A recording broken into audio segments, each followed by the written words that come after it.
What's going on, guys? It's me, Troi, and I'm here again with another video. And I just the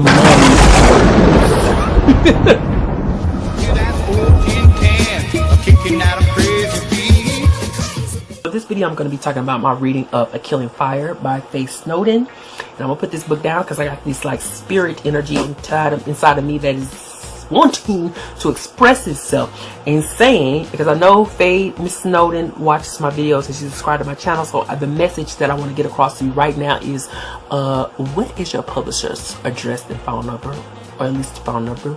Who is your agent? Can I call your agent? Can I call your publisher? Because what their tail need to do is we need to get another book. We need to get another book, Miss Snowden. I want another Raven Burns book.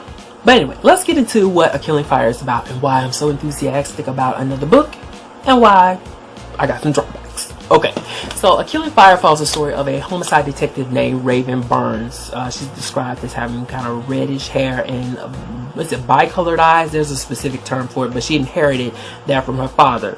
But she was once working on the New Orleans Police Department, and she then transferred to this town called Bird's Landing, where she works as a homicide lieutenant. And what I love about this book, first of all, is the setting of Louisiana that is dressing up all the scenes. But the point is that Raven Burns has a very dark, violent, interesting, and nasty background. You see, Raven's father is a known, infamous serial killer named Floyd Burns, whose primary victims were women, particularly women that he has coerced into a relationship, one being Raven's own mother, who her father murdered before Raven's eyes and buried her body in their backyard, and that mother was actually disabled, which increases the intensity of how dark this book is. Yeah, but let's get past that part right quick. But Raven's father is a serial killer who, you know, he, as her guardian at the same time, he went through the world, went through the wilds, meeting different women, murdering them many times in front of Raven for very trivial and petty reasons. One woman was murdered because he hated the sound of her heels clicking as she walked around after he's built a relationship with her. So Raven grew up seeing this. Raven was the reason her father was eventually caught or apprehended, and Raven was there to witness her father's execution at the gas chamber. And that particular background is what spurred her to become a homicide detective, so that she can continue to put people like her father behind bars or wherever other hell that they need to go back to. Unfortunately for Raven, her psychology is very much reflective of her background, her adult psychology, because she still hears the voice of her father in her head, in her consciousness. And it becomes a book where, and I love this part about this book, it becomes a psychological thing where the walls are closing in on Raven, and the question is, the underlying question is, how much of an influence does her father's ghost or consciousness or influence have on Raven and her decisions as a homicide detective? And how much of a grip does Raven have with her own personal self, her own inner person? And which one within this tug of war is going to win out on her decisions to capture the criminal that is presented before her at the opening of this book? So with that tug of war, you know, between Raven's psychology overriding the influence of her father's, we'll say, Raven, I guess you could say she's gotten her balance together. But unfortunately, at the opening of the novel, she is called onto the scene of the body of a wealthy socialite named Hazel Westcott. And Hazel has been murdered in her family's backyard. She appears to have been bathed and dressed nicely and kind of laid out. You know, some murderers, you know, they do all that framing and then staging of the body. But the point is that Raven is not necessarily triggered until she looks up underneath Hazel's bed and finds a peacock feather. This peacock feather is immediately related to her father. Her father used to walk around with a hat with a peacock feather in it, and it just triggers Raven. And that's when all of that tug of war, as I mentioned, starts to come into play a lot more heavily. So it becomes a matter of how do Raven snuffs out or swallows down her father's influence in the face of being triggered by this murder investigation that she's assigned to, that has many of the telltale signs and calling cards, and maybe even the most subtle relations to that of her father's particular reign as a murderer. Because she did actually witness her father being executed, Raven does quite know that it's not so much her father who is doing this, although his consciousness will help her in solving the case, as she has to dive into the killer to dive into a killer's mind frame to catch a killer. But it's who is surrounding her that knows this much about her backstory to orchestrate and chess piece this whole plan to get her triggered. Why exactly? What is it that this person, this murderer, is going to get out of influencing her in this way? And that is where Killing Fire set off. I have got to say once again that I thought this book was fantastic. So let's get into what I love most about this book. I want to say, first of all, this is a very character driven book. Despite so many different things that the author threw at us, the character driven element as it concerns Raven having a tug of war with her father's consciousness, I'm trying to keep the same term, or her father's influence, is what really drove this book, and I loved it. I really did love those psychological dives into Raven combating that force of her father's influence over her own, especially as it regards her different decisions as a homicide detective, because she was a very flawed character in not only her background but in her decisions as well. And I know that a lot of people will find trouble with that, because here she is having this investigation laid out before her, and she's taking some very unconventional and unprofessional avenues in which to solve the case, the majority of that being lying to her partners as well as her superiors. But by the end of the book, a lot of that is going to come to a head, and you'll see the resolution as it regards her future. But the point is that I love the fact that she is a character as well as the tone of the book is one, and as well as the tone of the book is one in which I could not rely on her. It was just great. I couldn't rely on her. It really, as the walls kept closing in around her and the pressure kept going, like the pressure cooker, the killers, murderers kept intensifying, and it kept triggering her. She was a character who I didn't even know if her ass was the one who was really doing it, and it was based on how the author kept flip-flopping and playing that voice of her father and his trying to override his influence over her own. So that was really good. It made it feel like a really tense read, really tense read, one that you suck in your breath and hold your breath to see exactly what the resolution is going to be of, or who the killer and the culprit is going to be, while at the same time you're second guessing the protagonist herself. So that was what made this a very good book. And she didn't get on my nerves. That's another thing. She did. Oh, another thing. Thank you, Miss Snowden, for not introducing the romance. Thank you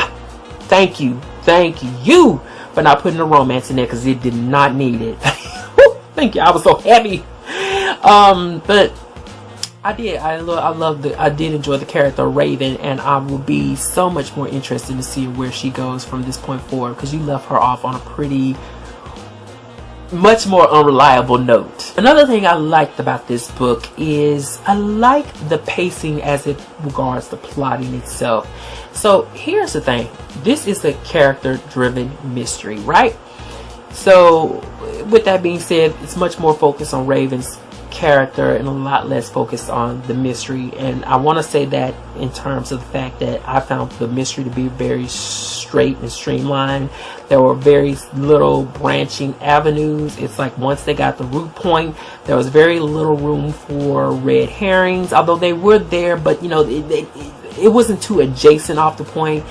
But because it was basically one connection led to another and another. There was never a dead end. So being a police procedural, that was kind of lacking, but in all fairness, it was a book. The book was focused on the character of Raven and her particular psychological conundrums. So that was a plus anyway. And another thing that I really liked about this book is how the author took the reader not only through the present, but she took us to the past. She really laid out the chronological road of this psychological breakdown of the character of Floyd Burns, Raven's father. I mean, from his upbringing as a child all the way up to his execution. That right there was like the biggest gratification. Like I said, this is a very character driven book, and that element alone just sold the whole thing to me, honestly.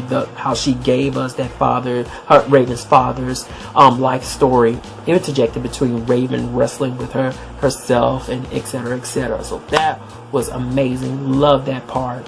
So to keep from gushing any further, now I want to talk about some of the things that I drew back from a little bit. And the majority of these things happened at the very beginning of the book and then at the very end. So all that in between stuff was great. I can tell you right now that the author kept the pace. She kept it moving. But the beginning, I hiccuped a little bit because I felt like, even though she began to start interjecting Floyd's past with Raven's current investigation and so forth, it ran like a soap opera in the beginning. It wasn't until, and what I mean by soap opera, what's that TV show like The Have and Have Nots? You ever watch this show? And you know how in soap operas the scene unfolds and someone delivers a line, and then there's that dramatic pause in which the actor or actress is clenching their jaw or it's licking their lips or something. It kind of read like that in some of the earlier scenes. And the trouble I have with that when it comes to mysteries is that it was like, I want to get to the information. Like, I need information. Like, let's get to the information, leave all the dramatics aside.